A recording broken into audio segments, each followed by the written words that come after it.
Bonjour à tous, je suis Antoine. Aujourd'hui, je veux vous raconter quelque chose de très personnel. Je veux vous parler de mes matins, à l'époque où je vivais loin de chez moi, dans un pays où je ne connaissais presque personne. Vous allez voir, cette histoire parle de petites habitudes, mais ces petites habitudes ont changé toute ma vie là-bas. Quand je suis arrivé dans cette nouvelle ville, tout me semblait étrange. La lumière du matin n'était pas la même. Les bruits dans la rue n'étaient pas les mêmes. Même l'odeur du café, dans les petites boulangeries, était différente de ce que je connaissais. Je me souviens très bien de mon premier matin là-bas. Je me suis réveillé tôt, avant même que mon réveil sonne, parce que mon corps ne savait plus vraiment où il était. Je suis resté allongé quelques minutes, les yeux ouverts, à regarder le plafond blanc de ma petite chambre. Et je me suis posé une question simple. Comment est-ce que je vais commencer cette journée, dans cette ville que je ne connais pas encore? Est-ce que vous avez déjà vécu ce sentiment? Ce moment où on est seul, dans un endroit nouveau, et où on doit décider, tout seul, comment organiser sa propre journée. Dites-moi dans les commentaires si cela vous est déjà arrivé. Je serais vraiment curieux de lire vos histoires. Les premières semaines, mes matins étaient assez chaotiques. Je me levais en retard. Je sortais de chez moi sans vraiment savoir où aller. Parfois, je marchais simplement dans les rues, sans but précis, en essayant de reconnaître quelques mots sur les panneaux ou dans les conversations autour de moi. C'était fatigant, mais c'était aussi fascinant. Petit à petit, j'ai compris une chose importante. Vivre à l'étranger, ce n'est pas seulement changer de pays. C'est aussi apprendre à se reconstruire une routine, jour après jour, dans un environnement complètement différent. Et cette routine, surtout de matin, allait devenir la base de tout le reste de ma journée. J'ai donc décidé de faire un petit changement. Chaque matin, avant de sortir, je m'accordais 10 minutes, juste pour moi. Je m'asseyais près de la fenêtre, avec une tasse de thé chaud, et j'observais la rue se réveiller lentement. Les voisins qui ouvraient leurs volets, le boulanger qui sortait son pain frais, les enfants qui partaient à l'école avec leurs sacs à dos colorés. Ces 10 minutes sont devenues pour moi un vrai moment de calme. Un moment où je n'avais pas besoin de comprendre parfaitement la langue, ni de tout maîtriser. J'avais juste besoin d'observer, d'écouter et d'apprendre tranquillement. Et c'est justement pendant ces matins tranquilles que j'ai commencé à vraiment progresser en langue étrangère. Je répétais dans ma tête les mots que j'entendais dans la rue. Je notais dans un petit carnet les expressions que je ne connaissais pas encore. Et honnêtement, c'est à ce moment-là que j'ai créé mon application, Carmilo Fox, pour m'aider justement à mieux retenir tout ce nouveau vocabulaire que je découvrais chaque matin. Dans l'application, il y a des mots utiles pour la vie de tous les jours, avec une image unique pour chaque mot, ce qui m'aidait énormément à mémoriser plus facilement. Il y a aussi des phrases d'exemple simples, pour comprendre comment utiliser chaque mot dans une vraie situation, comme celle que je vivais chaque matin dans ma nouvelle ville. Cela m'a beaucoup aidé à transformer ces petits moments d'observation en apprentissage concret. Mais revenons à l'histoire. Avec le temps, ma routine du matin est devenue plus riche. Après mon moment de calme près de la fenêtre, je sortais faire une petite marche jusqu'à la boulangerie du coin. Au début, je pointais simplement du doigt ce que je voulais acheter. Le boulanger souriait, patient, et répétait doucement le nom du pain ou de la viennoiserie que je choisissais. Un jour, après plusieurs semaines, j'ai enfin réussi à commander sans pointer du doigt. J'ai dit une phrase complète, avec les mots justes, et le boulanger m'a répondu normalement, comme si c'était naturel. Vous n'imaginez pas la fierté que j'ai ressentie ce matin-là. C'était un tout petit moment, presque insignifiant pour quelqu'un d'autre, mais pour moi, c'était une vraie victoire. C'est exactement ça, apprendre une langue en vivant à l'étranger. Ce ne sont pas de grands discours ou de longues conversations compliquées.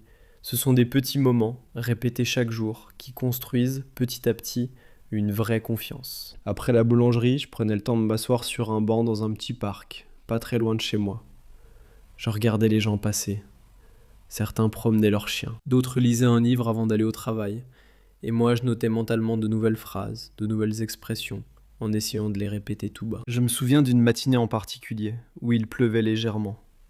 Je m'étais mis sous un petit abri, près de l'arrêt de bus, et une dame âgée est venue s'asseoir à côté de moi. Elle a commencé à me parler, tranquillement, du temps, de la saison, de la ville. J'ai pas tout compris, mais j'ai réussi à suivre la conversation, à hocher la tête au bon moment, et même à répondre quelques phrases simples. Ce jour-là, sous la pluie, j'ai compris quelque chose d'important. Les matins ne sont pas juste un moment pour se préparer à la journée. Ce sont des moments pour se connecter, doucement, à un nouvel endroit, à de nouvelles personnes, à une nouvelle langue. Je me souviens aussi d'un autre matin, un peu plus tard dans l'année, où j'avais décidé de changer complètement mon trajet habituel. Au lieu de prendre le chemin le plus court, j'ai choisi de passer par le marché du quartier, qui ouvrait très tôt. L'odeur des fruits frais, des légumes, du pain chaud, Tout cela créait une ambiance incroyable. Les vendeurs criaient les prix, saluaient les habitués, plaisantaient avec les clients. Au début, je restais simplement un observateur, un peu timide, à écouter sans oser participer. Mais un matin, un vendeur de fruits m'a demandé, en souriant, si je voulais goûter une pêche avant de l'acheter. J'ai accepté et nous avons discuté quelques minutes, de manière simple, sur les fruits de saison. Ce genre de petite interaction, répétée presque chaque semaine, m'a beaucoup aidé à me sentir moins étranger dans cette ville. Avec le temps, je suis même devenu un visage familier pour certains commerçants. Ils me reconnaissaient, me saluaient de loin, me demandaient parfois comment allait ma semaine. Ces petites attentions, toutes simples, ont transformé mes matins en quelque chose de chaleureux, presque comme une deuxième maison. Avec le temps, j'ai aussi commencé à utiliser mes trajets du matin pour pratiquer mon écoute. Dans l'application Carmilo Fox, il y a des exercices d'écoute avec différents accents et différentes façons de parler, ce qui m'a beaucoup aidé à mieux comprendre les gens autour de moi, même quand ils parlaient vite ou avec un accent que je ne connaissais pas encore. Je me rappelle très bien à quel point, au début, tout me semblait trop rapide. Les gens parlaient, et je n'entendais que des sons, sans vraiment séparer les mots. Mais petit à petit, grâce à cette pratique régulière, le matin, avant même le sortir de chez moi, mon oreille s'est habituée. Les sons sont devenus des mots, les mots sont devenus des phrases, et les phrases sont devenues, enfin, des conversations que je pouvais suivre. Est-ce que vous pratiquez vous aussi votre écoute en français chaque jour ? Dites-moi dans les commentaires quelles sont vos habitudes pour progresser. J'aimerais vraiment savoir comment vous organisez votre apprentissage au quotidien. Les mois ont passé, et mes matins sont devenus une vraie source de joie. Je ne me sentais plus perdu comme au début.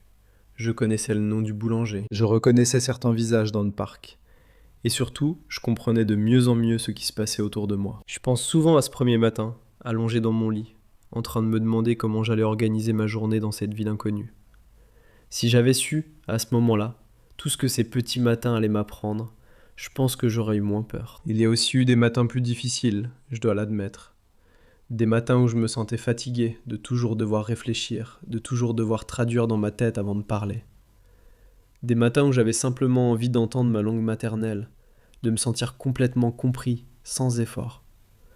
Ces moments-là faisaient aussi partie du voyage, et je pense qu'il est important d'en parler honnêtement. Mais même pendant ces matins plus difficiles, j'ai gardé mes petites habitudes, la tasse chaude près de la fenêtre, la marche jusqu'à la boulangerie, l'écoute attentive dans la rue. Et à chaque fois, ces habitudes m'ont aidé à retrouver un peu d'énergie, un peu de motivation, pour continuer à avancer. Vivre à l'étranger, ce n'est pas seulement une question de courage ou d'aventure, c'est surtout une question de patience, de petites habitudes et de constance.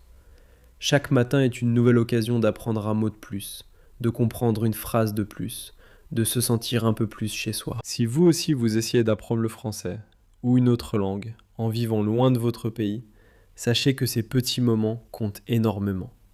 Ce moment tranquille avec une boisson chaude le matin, cette conversation courte avec un voisin, cette écoute attentive dans les transports.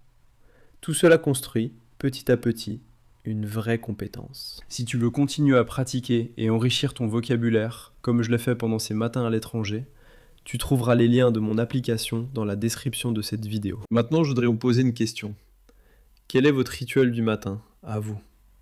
Est-ce que vous avez vous aussi une petite habitude qui vous aide à mieux commencer la journée, que ce soit pour apprendre une langue ou simplement pour vous sentir bien ?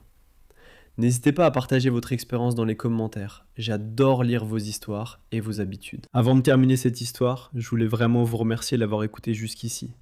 Si cette histoire vous a plu, n'hésitez pas à laisser un commentaire, et si vous pensez que cette vidéo peut aider quelqu'un d'autre qui apprend le français, pensez à la partager. Et bien sûr, si vous aimez ce genre d'histoire, abonnez-vous à la chaîne pour continuer à apprendre avec moi. Ces matins à l'étranger m'ont appris que même dans un endroit totalement inconnu, on peut se créer un petit coin de tranquillité, un petit rituel, qui devient, avec le temps, une vraie source de force et de confiance. Merci encore de m'avoir écouté aujourd'hui. J'espère que cette histoire vous a inspiré, à votre façon, à créer votre propre routine du matin, remplie de petits moments d'apprentissage et de découverte. Bonne journée à vous, et à très bientôt pour une nouvelle histoire.